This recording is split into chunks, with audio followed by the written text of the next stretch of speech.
C'est moi qui commence, François-Philippe. I'm starting, François-Philippe. Hello everyone, bonjour à tous. Je suis content d'être ici avec I'm delighted to be Dr. here Tam et le today Dr. Njoo, with you ainsi and que les Dr. Tam, ministres Dr. Champagne, Njoo, and Anand et Ministers Hajdu. Champagne, Anand, and Aujourd'hui, Hajdu. je veux vous parler de la Today, I'll be situation speaking to you actuelle en about ce the qui current concerne la livraison des situation vaccins, regarding les vaccine règles de santé delivery, publique et nos public health investissements à long rules, terme and dans our la long-term biofabrication investments in ici, chez nous. biommanufacturing here at Commençons home. par la Let's livraison des start with vaccins. vaccine delivery. This week, we're receiving 4.5 million vaccine doses, including a shipment from Pfizer that has been moved up ahead of the holiday weekend. 4.5 million doses is our largest weekly shipment to date, and it'll help Canada keep within the top of the G20 on daily vaccinations, where we've been for over 2 weeks. In fact, because of the number of vaccines arriving, yesterday, Ontario announced that anyone over 18 can sign up for a vaccine appointment starting today. To everyone who's been waiting patiently so that your parents and grandparents could go first, thank you. Thank you for hanging in there, but also thank you for now booking your appointments. Hospitals, pharmacies, and healthcare staff are all doing an incredible job rolling out vaccines to everyone. So I want to give another big shout out to all frontline workers who are part of this effort. With millions of vaccines arriving each week, getting doses into arms is a true Team Canada effort. With the leadership of people like Brigadier General Krista Brodie, who's now heading up vaccine logistics and operations at the Public Health Agency, we're going to get this done. Brigadier General Brodie had already played a key role in the vaccine rollout with the Public Health Agency. She, along with the team that's been there since day one, is ready and able to get millions of doses to Canadians in the coming weeks. On that note, this morning, I also want to share some very positive news about our vaccine deliveries for the summer. I can confirm that we'll receive 9 million doses of the Pfizer vaccine in June alone. That means that between now and at least the end of July, we'll continue to get over 2 million Pfizer doses a week. Aujourd'hui, je peux confirmer qu'on va recevoir un total de plus de 9 millions de doses de Pfizer en juillet.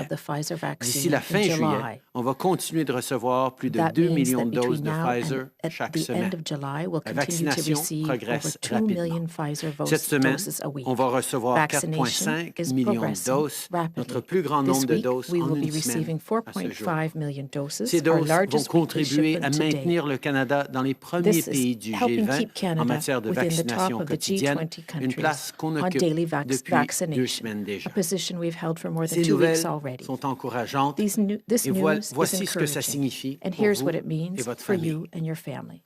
This summer, once cases are low and at least 75% of people have had one dose and 20% have had a second, you can look forward to outdoor things like a small get-together in a backyard, going hiking, or sharing a meal on a patio. This fall, once 3/4 of eligible Canadians are fully vaccinated, we'll be able to do more of the indoor things we miss, whether that's watching sports in person or a dinner party in a restaurant. That's what a 1-dose summer and a 2-dose fall could mean for you and your family. We worry less and we see each other more. And to get there, here's what we all need to continue to do right now. First, keep following the current public health restrictions for a few more weeks. Things can't open back up until cases are way down. Otherwise, we risk a fourth wave. Second, and this is key, get your vaccine. We can all help get back to the things we love by being vaccinated.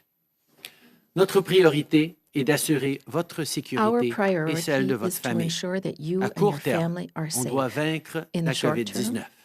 Et à long terme, on doit bâtir un avenir plus sain et plus prospère.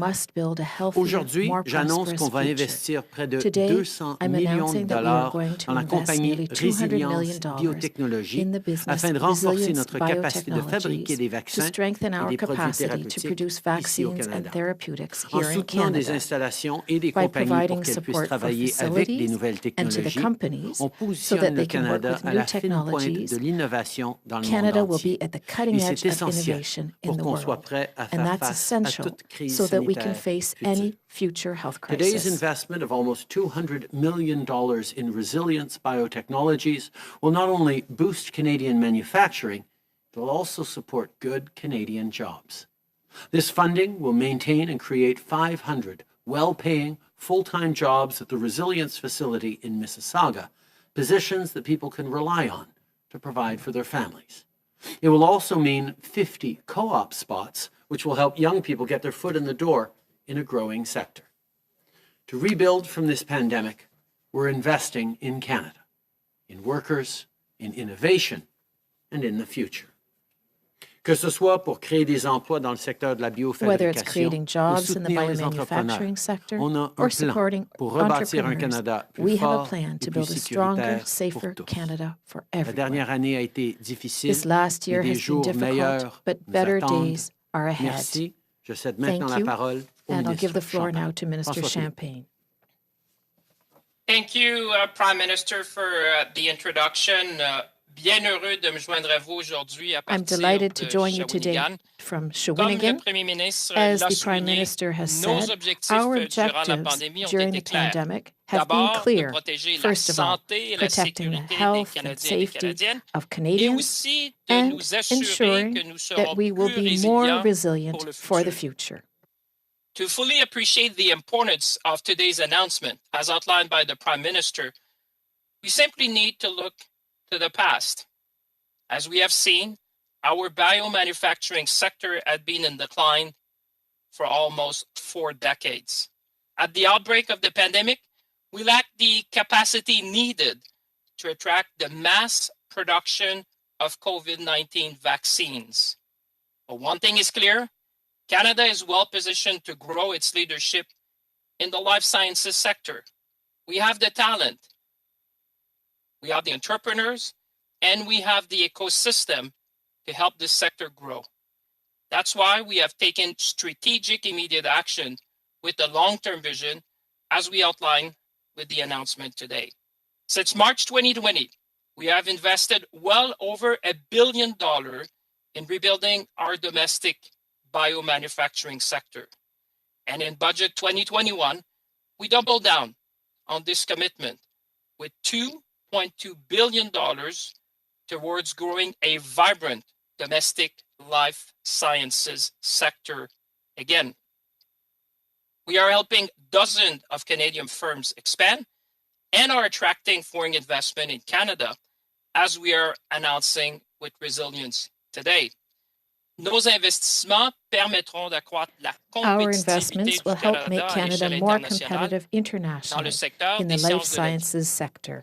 Ce qui nous amène, bien évidemment, à l'annonce And that d'aujourd'hui. brings us to Nous today's sommes heureux announcement. d'annoncer que nous We're investirons delighted to announce that we are 199 investing millions de dollars dans la compagnie Resilience $199.16 million Biotechnologies in the pour business Resilience moderniser et Biotechnologies agrandir leurs to installations modernize à and expand Mississauga their facilities dans in un projet Mississauga. d'une valeur We will totale be de plus supporting de a 400 millions project de dollars valued at canadiens. more than Une fois complétée, la nouvelle $401.52 installation million. pourrait fabriquer entre Once completed, 112 the new et facility is expected to be able 640 to millions de manufacture doses de between vaccins 112 and ARNM 640 par million année. doses of messenger Cela RNA positionnera le vaccines Canada per year. comme This will juridiction position de choix Canada pour attirer la as production a de vaccins jurisdiction of destinés au choice marché domestique that will attract et même aux vaccine and exportations. therapeutic As the Prime Minister manufacturing for noted, both the Canadian we are market and investing for export. $199 million in Resilience Biotechnologies to modernize and expand their facilities in Mississauga, which will support an overall project of more than $400 million. Once completed, the new facility is expected to be able to manufacture between 112 million and 640 million doses of mRNA vaccines per year, a significant boost to our domestic capacity. This will position Canada well to attract vaccine manufacturing for both the Canadian market and the export market. This investment is also very good news in terms of jobs and opportunities for Canadians, because the company has committed to keep 500 of these jobs in Mississauga for the next 25 years. All in all, this investment is good news for Mississauga, good news for Ontario, and good news for the growing life sciences ecosystem all across Canada. Today's announcement is further proof that our country, and indeed our efforts, which are led by the Prime Minister, are attracting major investments in this sector, as we have seen over the last few months. I want to say congratulations to everyone on the Resilience team. We are excited to be supporting you in this very important project, a project that will create jobs, a project that will increase our resiliency, and a project that will support our economic growth plan. Avec ça, je vais maintenant passer la parole au Dr. On Tam. that, I Madame will le give the docteur, floor la parole est à to vous. Dr. Tam. Dr. Tam, you have the Merci. floor. Bonjour à toutes et à tous. Nationally, disease activity continues to decline, but there are still some areas of Canada experiencing very high infection rates. Over the past 7 days, an average of 5,700 cases have been reported daily, and the number of people experiencing severe and critical illness remains elevated. On average, over 3,600 people with COVID-19 were being treated in our hospitals each day, including over 1,300 in intensive care units, and there were an average of 43 deaths reported daily. Nevertheless, we are making steady progress, with a 25% decrease in reported active cases since the peak of the third wave in mid-April. Last week, we had more encouraging news, including significant increases in vaccine supplies and expansion and innovation of vaccination programs across the country that are helping to protect as many Canadians as possible faster. On Sunday, the Thorncliffe Park Vaccination Clinic in East York achieved a great milestone and a Canadian first in vaccine delivery by providing over 10,000 people with a dose of COVID-19 vaccine in less than 24 hours as a single clinic location. At the same time, regulatory and expert authorities in Canada continue to assess the evidence for safe, effective, and optimized use of COVID-19 vaccines in Canada. Following Health Canada's authorization of the Pfizer BioNTech COVID-19 vaccine for use in children aged 12 to 15 years on the 5th of May, Canada's National Advisory Committee on Immunization has completed their expert review with new advice for federal, provincial, and territorial governments released today. NACI recommends that a complete series of 2 doses of the Pfizer BioNTech COVID-19 vaccine can be offered to individuals 12 to 18 years of age who are eligible to receive the vaccine. The coming weeks and months hold great promise. Accelerated vaccine rollout will return greater benefits if we maintain caution while allowing the vaccines time to build our protection. Many of us are achieving priming protection from our first dose of vaccine during the spring and summer months, to be followed by our second immunity boosting dose that will maximize protection. During this time, as immunity builds up across the population, it is very important to continue following local public health advice, including about when and where to maintain essential precautions such as masking and spacing. This will help us stay healthy while allowing us to safely enjoy more activities and small reunions outdoors. Importantly, this cautious approach will also set us up for a better fall. Maintaining our progress to reduce infection rates down to manageable levels, ease pressure on the health system, and re-establish public health capacity will put us in a better position to prevent a fall resurgence. Working together, we can end this pandemic and get back to the connections and activities that enrich our social and economic life and well-being in Canada. Thank you. Merci. Miigwech. Bonjour à toutes et à tous. Hello, À everyone. l'échelle nationale, la transmission Nationally, de la maladie disease continue activity de diminuer continues to et decline, certaines régions but du there are Canada still connaissent certain encore des areas of taux Canada d'infection très experiencing élevés. very Au cours high des 7 derniers infection jours, rates. 5700 Over the cas past en 7 moyenne ont days, été an average signalés of chaque jour et le nombre de 5,700 cas cases graves et have been critiques reported reste daily. élevé.